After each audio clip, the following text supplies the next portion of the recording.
Yo, yo, yo, what's good? What's good, YouTube? Christian here again with another live. Rhyme Style had dropped a video keeping it 1000 about Sparking Zero, okay? And first, I gotta clap it up for him, okay? I gotta give him a huge shout out for that because Rhyme Style is probably the biggest Dragon Ball creator on the internet. So him speaking out on the problems of Sparking Zero is welcome to see. One thing I will say, over the past couple days, I've been debating whether what I said in my review of the DLC was justified or not.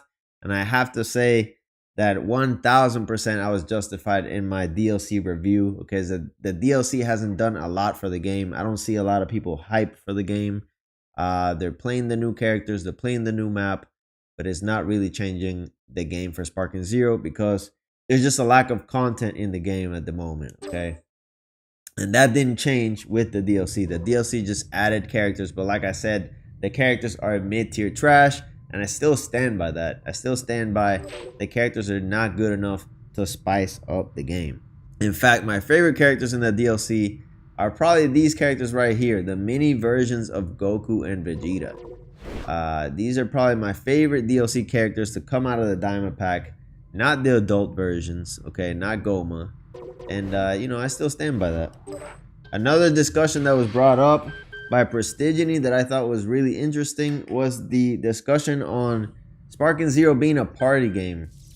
And the whole definition of a party game, in my opinion, is just like a nothing. It's a nothing burger. Like, people just throw the term around. They don't really know what it means, but it's just a way for them to justify the fact that Sparking Zero is just an unfinished game. Okay? They say, okay, it's a party game, so we shouldn't take it serious. So we shouldn't hold it to a high standard, is what basically they're saying.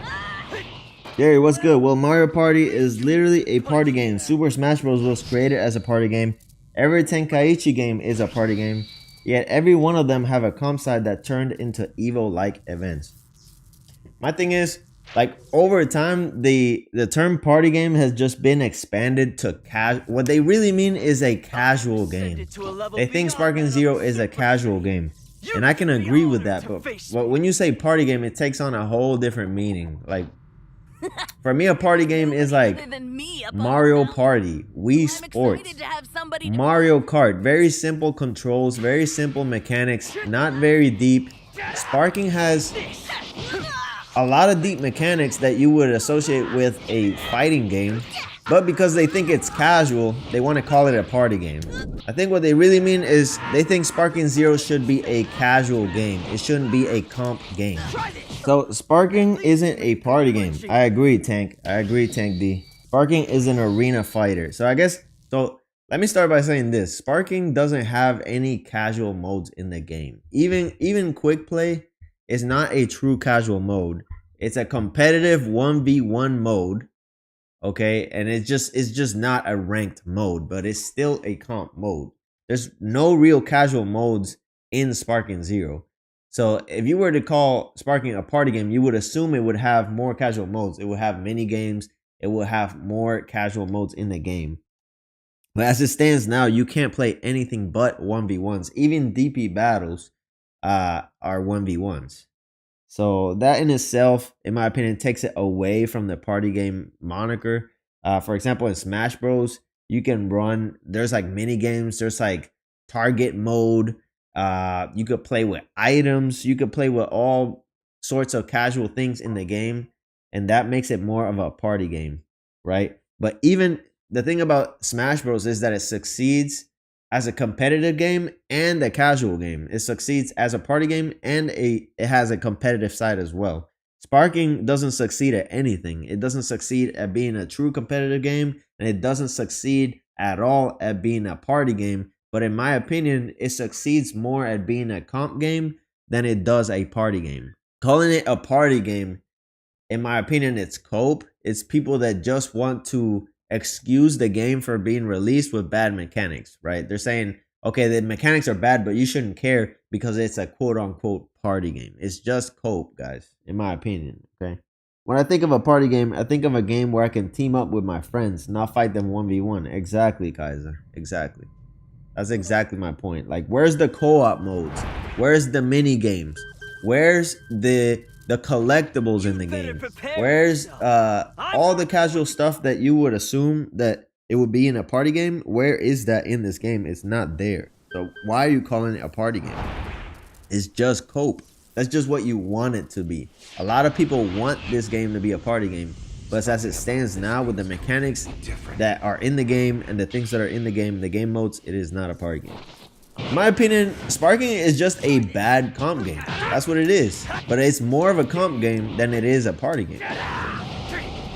Even in older games where you had more content, it still wasn't a party game. Favored the battle 100 mechanic people went back is you versus 100. Cena versus more of a party game than Sparking. Sparking's literally a comp game that literally gives titles on your rank.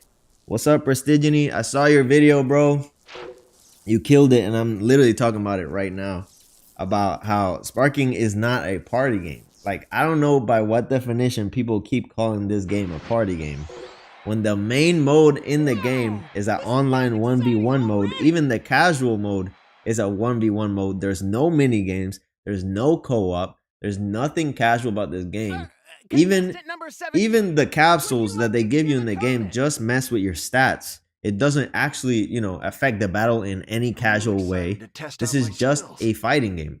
Now, is it a super well-made competitive fighter? No, it's what I call it, it's a bad comp game, right? Because the mechanics were bad. Yeah, I never fully understood the argument. There is no argument. It's just straight up cope, Prestiginy. It's straight up cope. Like, they just want to excuse the game for coming out with bad mechanics and a lack of content, and that's why they call it a party game. It's like, why are you guys taking this serious? Why are you holding it to a high standard? Why are you expecting the devs to add, you know, well-functioning mechanics to a quote-unquote party game? They want us to not criticize the game. It's like the Bandai Defense Squad. It's like their final defense. It's to call this a party game so that we stop holding it to a higher standard, you know? And then as far as the game balance is concerned with the characters, right? Because a lot of people accuse, let's say, the comp side players for wanting balanced characters. But it's like, we don't want the characters to be the same. We don't want them doing the same damage that have the same stats. That's not the whole issue here. It's the fact that, you have a DP battle system, right? Some characters are designed to be weaker than others. But within those systems, there's imbalance. So like the 3 DP tier is unbalanced. The 7 DP tier is unbalanced. So we don't want all the characters to be the same, but we at least want the DP tiers to be balanced. You know what I mean? What's up, Micah? Yeah, DP gives you a lot of creativity too. Yeah, man, DP could be something really great. DP could be like the Overwatch of anime fighters, bro. Like, it could be that good, but it would take somebody, it would take a good dev team, you know, and somebody who had that vision. It just felt like they just arbitrarily chose the DP values, and they didn't choose them according to like how they wanted the game to play. And because of that, it never rose to that level. But I always saw DP as something that could change anime fighters like forever. So how would you make changes within DP to make it a comp game mode? That's a good question. So the meta right now is this character right here, Base Gogeta. And why is Base Gogeta the meta? Because he could go to 10 DP with 2 skill points. He does like crazy damage. Okay. And then you can pair him up with this character right here, who basically could go to 7 DP at the start of the match, because he has 2 skill points at the start of the match, and he's an android. He could put you in Wilson's jail. He could refill his key. He's just basically the best value pick in the game, better than anyone else. So if you pick those 2 characters, basically that is the meta. And that's a huge problem because it invalidates basically any other 5 DP. You know what I mean? And that's been the problem with DP from the start of the game, as soon as the game came out. Because back when we had 5-man teams as the meta, this character was way better, was the best value pick in the game, right? Because he had the most HP, he only cost 3 DP, and he just invalidated all the other 3 DPs, and he invalidated most of the 4 DPs. And that has been the issue with DP since the start, is basically a lack of balance within these tiers. So in the two DPs, you have Master Roshi and you have Spopovich. And basically Bulk was king in the 2 DP tier. And the problem with that is that you don't have offensive threats to balance it out, right? So that's when people talk about balance, it doesn't mean that the characters need to be the same. They just need to be equal value, even if they provide different things. Okay, let's say you do want to have strong tanks in the 2 DP tier like Spopovich and Roshi. That's fine if you have an offensive alternative. So if Cyberman, for example, that has less health than them, does more damage than them, then technically you could pick an offensive team and you could pick a different strategy that's on equal terms. But it wasn't like that.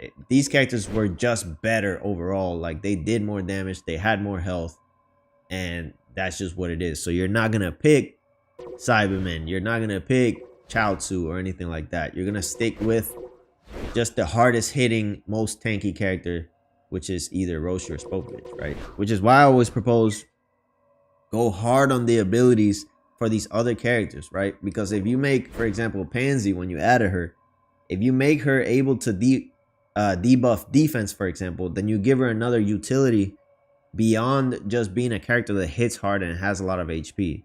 So now you could debuff defense with the bomb, switch into your other characters, do extra damage, and do interesting stuff like that. But because they don't do that, they just have like basic abilities, and these characters don't have any utility past like just hitting hard and having HP.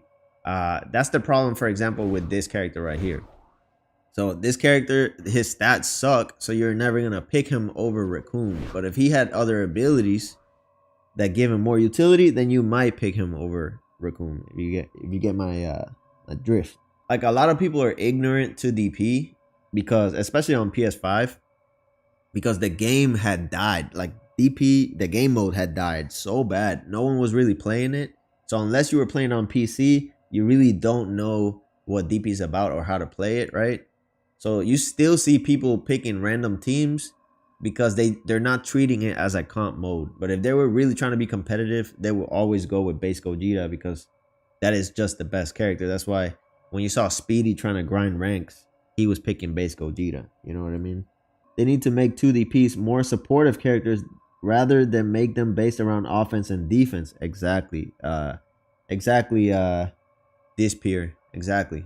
So a lot of characters should have extra utility. Like if you're not going to make them strong in the game, at least give them some sort of other value so that they can be picked on teams. I agree that 2DPs need better stuff going for them. Yeah. Another thing is like the buffs. Like buffs are really suck in this game. And you could just fix that. Like the assets are already there. You could just increase the buffs. Like this character, for example, has less HP than Raccoon. But you can make him a glass cannon if you just increase his buffs. Because he gets buffs when he goes in sparking mode. So he could be a glass cannon. He could be an offensive threat at the 3DP if you just increase those buffs. But they're scared to do that, guys. Like they're scared to like really go hard on those abilities. And that's part of the reason why the characters all feel the same.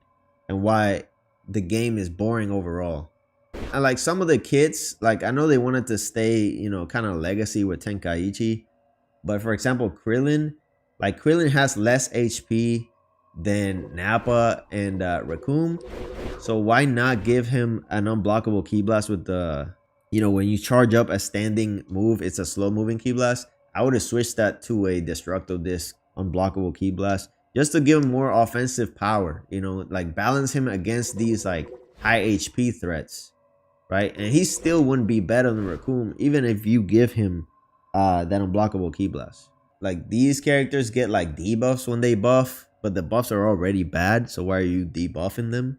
You should get rid of that and just buff their stats, and it should increase your ki as well when you use those buffs because the buffs are just too weak to justify.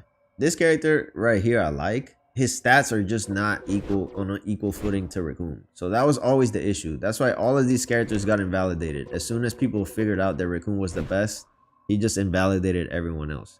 So that was like a huge problem with DP for a long time.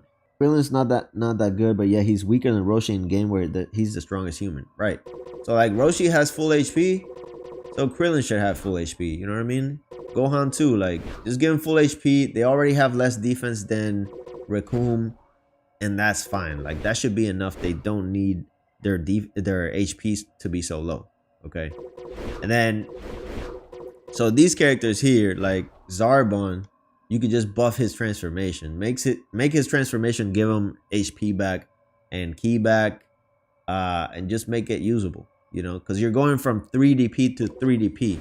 So if you're gonna take the risk to transform, which in DP is a huge risk, because basically it locks you into the fight, makes it way more likely you're gonna go down, then go ahead and make it like really strong, because there's no risk. You're not gonna really, you know, change the 3DP tier by making this transformation really strong. You're really not. Okay, if anything, he might be tied with Recoome at that point, which is fine. It's fine because 3DPs aren't even like meta right now. People ain't really picking 3DPs like that. And then this character, he has like a completely broken ability, Shockwave of Rebellion. And as we see, like he didn't ruin the game balance, right? Like Bardock's not the most picked character, even though he has one of the best abilities in the game. Let's see exactly. Had they made Diamond SS4 90p 4 bars and SS3 8, you would add to the meta. Exactly. So they messed up. They missed that opportunity of adding characters that actually affect the game. Bardock was my 4DP pick back when I grinded rank, right? In the base game, right? But as we see, like they toned him down. They toned him down like later in the game, and people picked him less, okay? And then when people figured out that transforming to 7DP was like really valuable, this is the character that became the meta 4DP, which was Gohan Adult. Before Superhero Gohan was here, right? So then Bardock got picked less as the meta evolved, but the broken ability that he had, Shockwave of Rebellion, allowed him to compete as far as like pick rate is concerned with this character, right? So a lot of these characters that don't have transformations should have kind of like OP moves to balance them against characters that can transform. So Glorio, he can't transform, he's locked at 4DP. So his ability should be busted. That's how you balance that, right? They just need to rework characters so that they are more unique instead of stat buffs. Need better playstyle. A lot of these mid characters, I've never seen anyone pick Zarbon. You should be the Bandai dev, bro.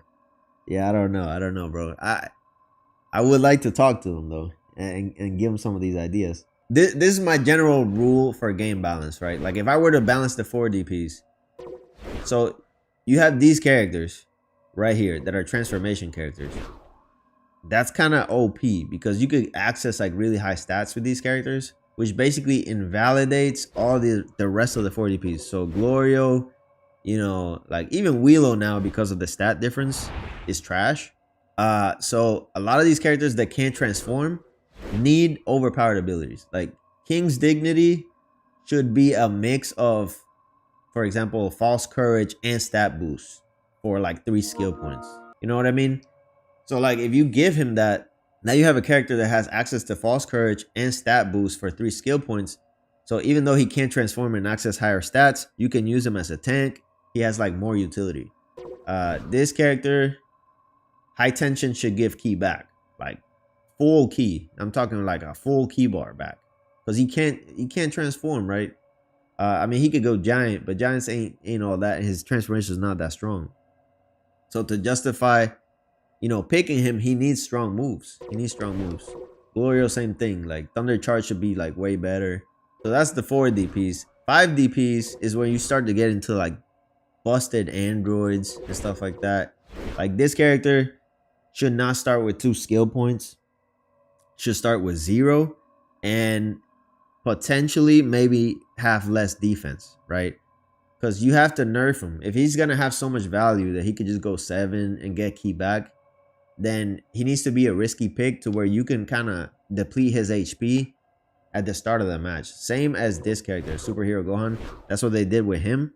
They lowered his HP, and he has really bad stats. So you could really delete his HP before he gets to ultimate. So that should be your goal when you see Superhero Gohan. It should be the same with this android. But because he starts with 2 skill points, there is no risk to picking him right now. You could just pick him and transform. I'm sending this stream to Bandai. Yes, we said that, man, the attack buff isn't enough. They should look at what Squadra did with character playstyles instead of giving everyone after image or explosive wave, as most feel the same with just stronger stats. But the thing is, like, you can vary these moves just by mixing up like effects. You can mix up effects, you know, like for example, there's characters with high tension that get ki back, and then there's other characters that don't. Like, why is that a thing? Like, every character with high tension should get ki back when they do high tension. Or like Saiyan Spirit shouldn't just buff your stats. Like, it should give you more things, more effects, you know. So if they mix up those effects, then you can vary up these buffs and make characters unique. Like Fruit of Tree of Might, they had to buff that move because it was too weak, you know. And Turles is still seeing no play because he has to compete against characters that can transform. Another thing about game balance, so like the whole HP regen transformation, so they got rid of HP regen on transformations, but you get a buff. But you could have made characters that don't get HP back on transformations get a buff and keep the HP regen on the characters that get the HP regen. That way there's like differences between those characters. So you could pick a character that can regen health on transformation, like for example this character, or you could pick a Saiyan who could go Super Saiyan and get buffs, you know. That would be another way to differentiate characters. But I feel like that's a lot of work. They tend to blanket buff and blanket nerf things in this game because there's so many characters. So like going one by one and changing each character is a lot more work than just blanket changing the game. SSJ Gotenks and SSJ Goku from super high tension gives full ki. Exactly, Giovanni. And then there's other characters that don't. I seen a Game Breaker God. He was trying to play Dispo, but Dispo is so weak, right? So they buffed his super maximum light speed mode, and it basically does nothing for the character. Just like I said, he still doesn't do a lot of damage. He still takes way too much damage. And because this game is mostly about stat differences now, right? Because the abilities suck so bad, then this character is always going to be bad. Unless you address, you know, the abilities, right? Dispo is crazy good. Dispo is not crazy good, bro. Dispo is not crazy good, bro. Because at the end of the day, even if you're a movement god, you could be a movement god. You could have all the tech you want to have. But at the end of the day, you're going to get into a super counter war. And the problem with that is that super counter wars, like whoever wins them is going to attack the opponent with their stats, right? So like you could be a movement god, you end up in a super counter war, now you're at a key disadvantage because you're moving too much, probably going to lose, and now you're going to take crazy damage with this character because his stats suck, right? So that's the main issue with that. With the whole, like, because I seen people say like, yo, the patch did so great for movement players, and that's great, but the mechanics of the game still dictate that super counters are god in this game. So you could be a movement god all you want, but you're still going to end up in a super counter war. And the problem with mid DPs is that they don't do enough damage to high DPs at the moment, right? So in my opinion, all characters should do more damage. I want people getting down faster. So mid DPs should be doing more damage to high DPs, but overall people should be taking more damage, in my opinion. Like matches should go faster. Down should happen a lot easier. But that's just my preference, right? Some people disagree with that. Other DP battle players that are even better than me disagree with me. This conversation is about DP only or singles too? Well, it matters in singles. Everything that I say about DP matters in singles. The only difference is that the stat discrepancies are going to be lower. So if you're going to pick a 3 DP for singles, Raccoon is still the best. So it still matters. You know, game balance still matters. Like, but the thing about singles is that the high DPs just have higher stats overall, regardless, and they're just better, bro. And they're always gonna be better. They should always be better. So when you talk about game balance in singles, it's kind of hard to change this up. Like these characters are always gonna be the best, the 10 DPs, right? But in my opinion, they should open up the viability to at least the 7 tier. So if they can manage something to where 7 DPs are viable, then you have a good singles mode, right? So like if you could play cooler, for example, kind of be competitive against some of these, I feel like you have good game balance for singles. You know, I don't expect all of these to be viable in singles, you know, like I don't expect that, but I at least want the 70 piece to be viable, you know. And I think at the moment it's kind of like that. So in my opinion, singles is a finished game mode. I don't think a lot has to be addressed in singles. I actually like the HP regen meta, but even without it, I feel like you could still pick some of these characters and win. So it's not too bad. It's not too bad. Singles is kind of like a finished game mode in my opinion. It's just DP that needs a lot of work still. Mid DPs should be buffed. So I want the mid DPs to be buffed in damage, but not HP. I like the HP they have now, how fast they die now. I like that. I feel like that should stay, but they should be able to do a lot of damage as well to like ADPs and above. You know what I mean? Like I want everyone taking more damage, including the high DPs. I use base Goku 5 DP in singles. The problem is he lacks the damage as other characters and less follow-up attacks. Definitely can win, but lower characters than base Goku definitely feel more difficult still. Your main is a 7 DP though. Yeah, my main is a 7 DP because of preference though. It's just because of I like the challenge. Like I never liked picking these characters. It just felt unfair. It felt like the game was playing on autopilot for me. So I always pick 7 DP characters or even like 6 DP characters. Like those were my favorite characters. I felt like the true expression of the game is seen at this tier, right? Like how the game is meant to be played, and there was like checks and balances at this tier. Like when you go to 10 though, it's just like it was too insane. Like this character is just basically a bulky character that has the speed of a fast character. Like he has everything. So why would I play him, you know? And like this character right here is just like, it's still like when you play this character, the whole auto dodge thing is just like, it's too much. It feels like you're cheating. You got cheat codes on basically playing the game. It didn't feel fun to me. I know a lot of people like it, but it just didn't feel fair to me. Like as you see, I have 0 proficiency with this character. But yeah, and I want to give Bandai a little bit of bail though. You're never gonna balance 200 characters. Like you're never gonna balance all of these characters. You can't make them all viable unless you make the game really stale, you know. Which is what I think they should do, is just vary up the metas. Like make certain characters meta every season and then just change it up. Like there's always gonna be a meta. Meta is not a bad word. It just needs to be fun. You need to have options, right? Like the meta shouldn't be Whis and MUI, but it should be more characters. Like as long as you have a lot of viable characters, then that's good enough. You don't need to have 200 viable characters, but you need at least a good 10 to 15. You know what I mean?